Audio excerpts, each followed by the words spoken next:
Во денешниот дневник на ТВМ ќе гледате. Одложена главната расправа за судскиот процес против Меркос за набавката на луксузното Ауди А6. Под мотото "Вози велосипед, уживај и профитирај", учениците од економското училиште пренесоа маркетинг пораки и промовираа здрави животни навики. Отворена сензорна соба во градинката Јасна Ристеска. Младите и талентирани музичари од Охридското училиште Методи Батче со извонредни резултати на меѓународниот надпревар Тартини. 400 жардинјери со саксиско цвеќе во рамки на проектот "Цветни балкони, цветен Охрид". Со дневникот започнуваме по временската прогноза. Останете со нас.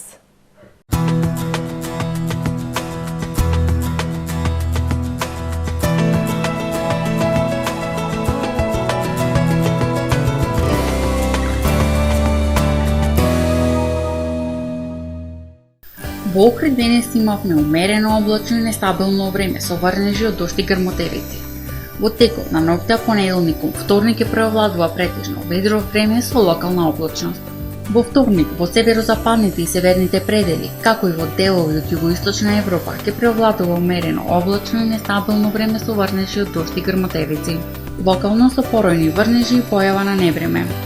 Во останатите предели од Европа ќе преовладува претежно сончево време со појава на локална облачност и релативно топло време. На Балканскиот полуостров ќе преовладува претежно сончево време со појава на локална облачност и потопло време со дневни температури кои што ќе бидат во пораст.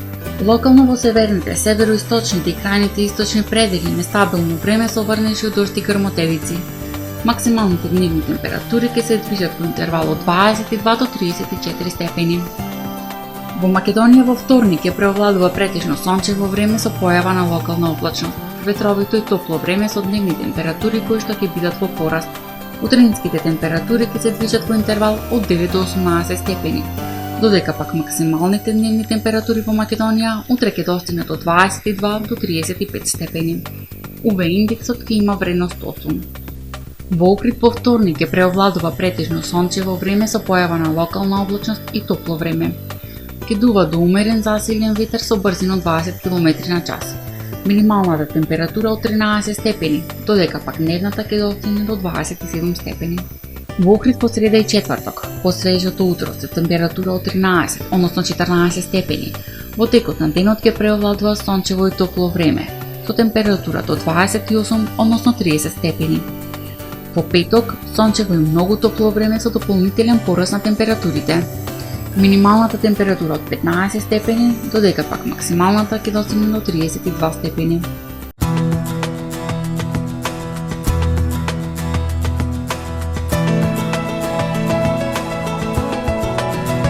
Гледавте Метео на ТВМ во соработка со Трпе Инвест.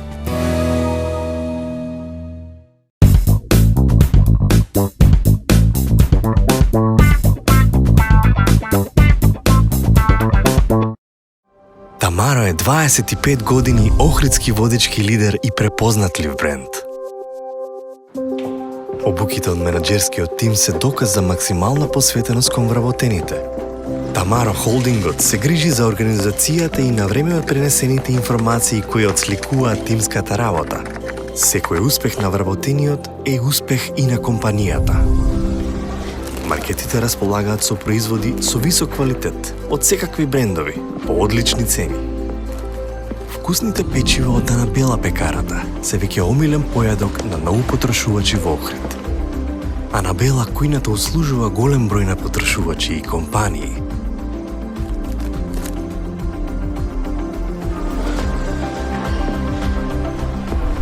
Рибарата е секогаш снабдена со најразлични видови на риба и морски плодови. А месарниците располагаат со свежо месо и месни производи во секое време. Уживајте во својот охридски домаќин. Тамаро, повеќе од маркет.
Добар ден. Прво издание на Дневникот на ТВМ.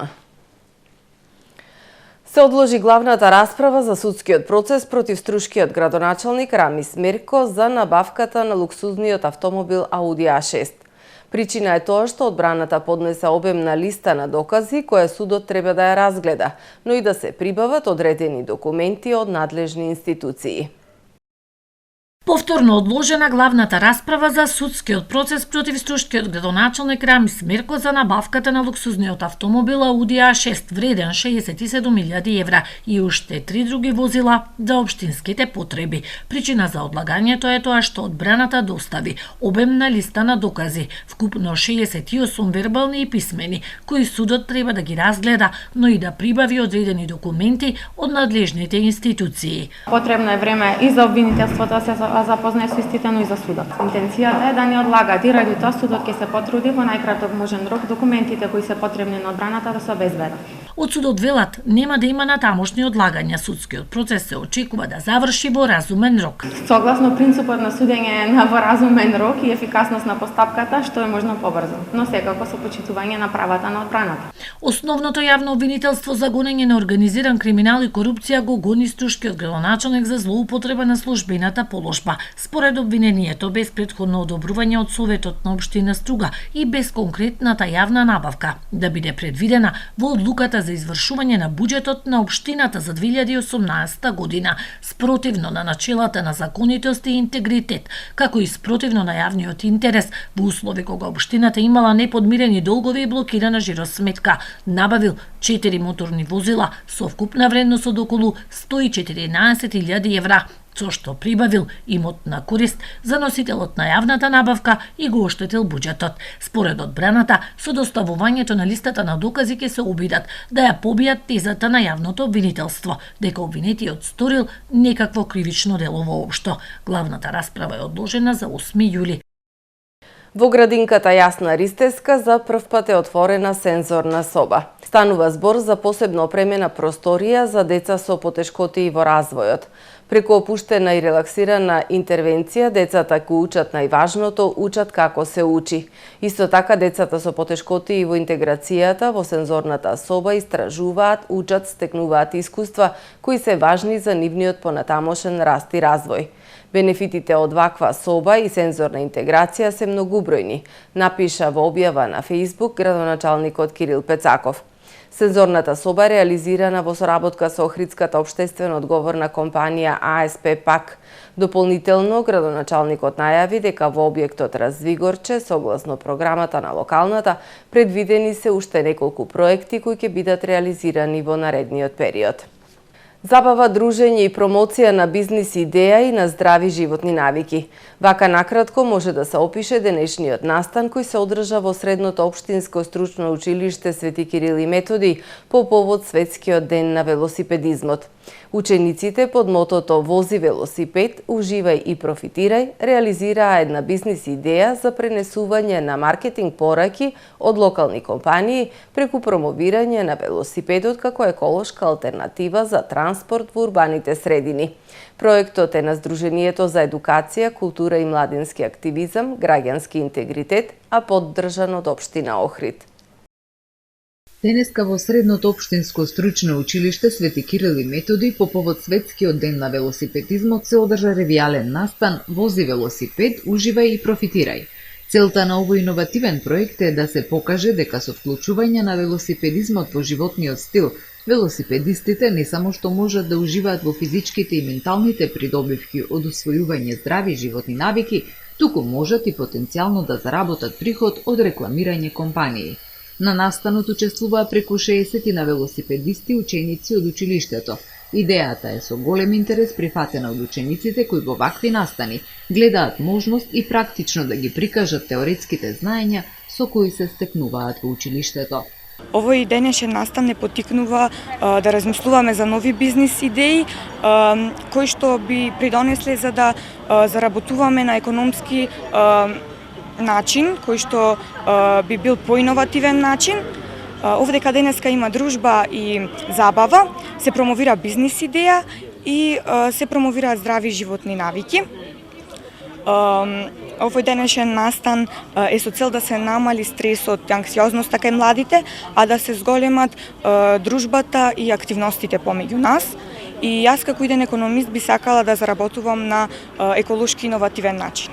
Партнери на настанот беа 27 компании од Охрид. Професорката Весна Карамитре, како дел од организацијата, истакна дека од големо значење е поддршката од сите локални бизниси, како и поддршката од општина Охрид и соработката со економското училиште. Идејата на овој настан беше всушност да се направи иновативен маркетинг со велосипеди, каде што учесниците всушност ќе возат реклами од локални бизниси. Оно што многу ни значеше да направиме некој спој помеѓу бизнисот и здравиот начин на живот, спортските навики, здравите навики на живот пред се. Затоа и едноставно го смисливме ова како бизнис идеја да испромовираме, тоест да испромовираме дека едноставно може да се заработува и со возење велосипед и со грижење за своето здравје.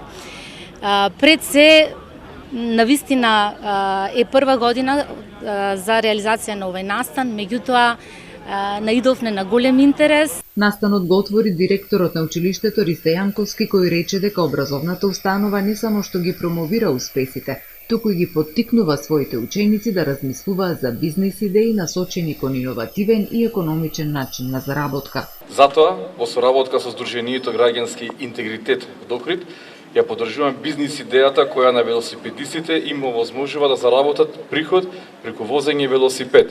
Нашето економско училиште не само што создава и поддржува бизнис идеи, но исто така ги поддржува учениците за возење велосипед како остварлив и одржлив начин на транспорт и економска активност.